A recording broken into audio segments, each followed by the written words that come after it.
Hello friends, welcome to Sneha's cooking diary. எல்லாரும் எப்படி இருக்கிறீங்க? இது வரைக்கும் என் சேனல் பார்க்குறவங்க, சப்ஸ்கிரைப் பண்ணுறவங்க எல்லாருக்கும் நான் ரொம்ப தேங்க்ஸ் சொல்கிறேன். இன்றைக்கி நம்ம சேனலில் ஒரு ஹெல்த்தியான ரெசிபி தான் பார்க்க போகிறோம். அதுக்கு நான் இந்த கப்பில், அதாவது இது எல்லாமே ஒரு 200 கிராம் இருக்கும். ஃபஸ்ட்டு கம்பு போட்டுக்கினேன், அப்புறமா சோளம், பச்சரிசி போட்டுக்கலாம். ஈக்குவல் குவான்டிட்டி கம்பு, சோளம், பச்சரிசி. அப்புறமா மெயின் இன்க்ரீடியண்ட் என்னன்னா கருப்பு உளுந்து போட்டுக்கலாம். கருப்பு உளுந்து எவ்வளோன்னா 1 கப் போட்டுக்கலாம். ஏன்னா இதுதான் மெயின்னா. கருப்பு உளுந்து ஒடிச்சதே இருக்கும், அதை வாங்கிக்குங்க. ஸோ இது வந்து நம்ம 1 கப் போட்டுக்கலாம்.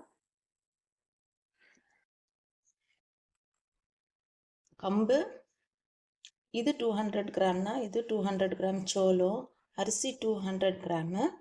இது வந்து ஒரு 400 கிராம். டபுளாக எடுத்துங்க. கருப்பு உளுந்து டபுளாக எடுத்துங்க. எல்லாத்தை விட 4 ஏலக்காய், 4 பாதாம். இப்போ இது எல்லாத்தையும் நம்ம வறுத்துக்கலாம். ஒரு கனமான கண்டெய்னர் வச்சுட்டு ஸ்டவ் மேலே நம்ம வறுத்துக்கலாம். இது எல்லாத்தையும் நல்லா வறுத்துக்கலாம். இதெல்லாம் நல்ல ஒரு அரோமேட்டிக் ஸ்மெல் வரணும், வரப்படுற வாசனை வரணும். அந்த அளவுக்கு நம்ம இதெல்லாம் வறுக்கணும்.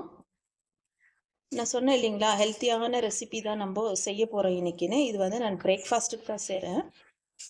இது என்ன ரெசிபினா, நம்ம இது எல்லாத்தையும் மிக்ஸ் பண்ணிவிட்டு ரொம்பவே நம்ம சூட்டில் ரொம்ப ஹை ஃப்ளேமில் வச்சு வறுக்கக்கூடாது, மீடியம் ஃப்ளேமில் வச்சு தான் நம்ம இது எல்லாத்தையுமே ஃப்ரை பண்ணி எடுத்துக்கணும். நல்லா ஃப்ரை ஆகணும், நல்லா வரப்படுற வாசனை வரணும்.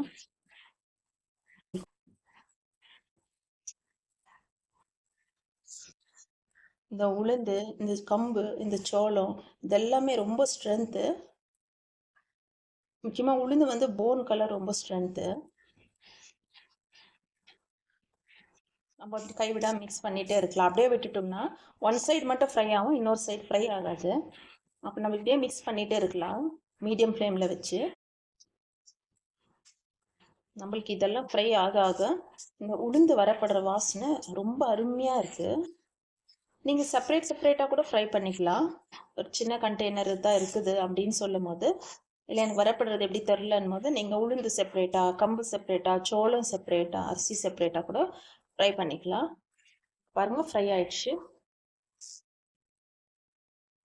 கொட்டி ஆற வச்சுக்கலாம்.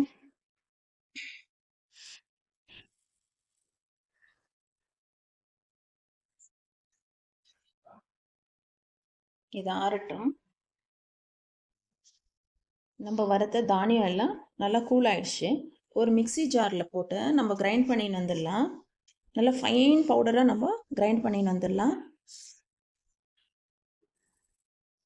அதிகமான குவான்டிட்டி போடுறவங்களா இருந்தால் மிஷினில் கூட கொடுத்து அரைச்சிட்டு நம்ம வீட்டுக்கு எடுத்துன்னு வந்து நம்ம நல்லா ஜலிச்சு வச்சுக்கலாம். இப்போ இது நம்ம மிக்சியில் தான் போட்டு நம்ம கிரைண்ட் பண்ண போகிறோம். நல்லா கூல் ஆயிடுச்சு. மிக்சி ஜாரில் போட்டு நம்ம ஃபைன் பவுடராக கிரைண்ட் பண்ணி வந்துடலாம்.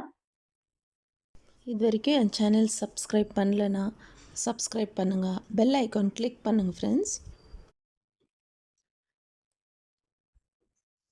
ஏலக்காய் போட்டது கம்மந்து வாசனை. இன்னும் கூட கொஞ்சம் ஃபைனாக அரைச்சிக்கலாம். நம்ம கிரைண்ட் பண்ணிட்டோம் பாருங்கள், நல்லா பவுடர், ஃபைன் பவுடர் ஆயிடுச்சு. ஒரு பிளேட்டில் கொட்டி ஆற வச்சுக்கலாம். அப்படி உங்களுக்கு ஃபைன் பவுடர் ஆகலைன்னா ஒரு ஜலடை வச்சு ஜலிச்சுக்குங்க. நல்லா கமன்னு ஸ்மெல் வருது. அது நீங்கள் செய்து பார்க்கும்போது தான் தெரியும். மிஸ் பண்ணாமல் இந்த ரெசிபி நீங்கள் ட்ரை பண்ணுங்கள். பெரியவங்கலேருந்து குழந்தைங்க வரைக்கும் இது கொடுக்கலாம். நம்ம இது நான் எப்போவுமே செய்கிறது தான். இது ஒரு 25 இயர்ஸ் 27 இயர்ஸ் நான் செய்துன்னு இருக்கிறேன். இதில் நம்ம மால்ட் பண்ணி கொடுக்கலாம். பசங்களுக்கு தோசை பண்ணி கொடுக்கலாம், கஞ்சி பண்ணி கொடுக்கலாம். நம்ம இப்போது இந்த மாவு வந்து நம்ம நல்லா ஆறிடுச்சு. இப்போ ஏர்டைட் கண்டெய்னரில் போட்டு வச்சுக்கலாம். எப்போ தேவையோ அப்போ எடுத்து நம்ம தோசை மாதிரி கூட ஊற்றிக்கலாம். தேங்க்ஸ் ஃபார் வாட்சிங்.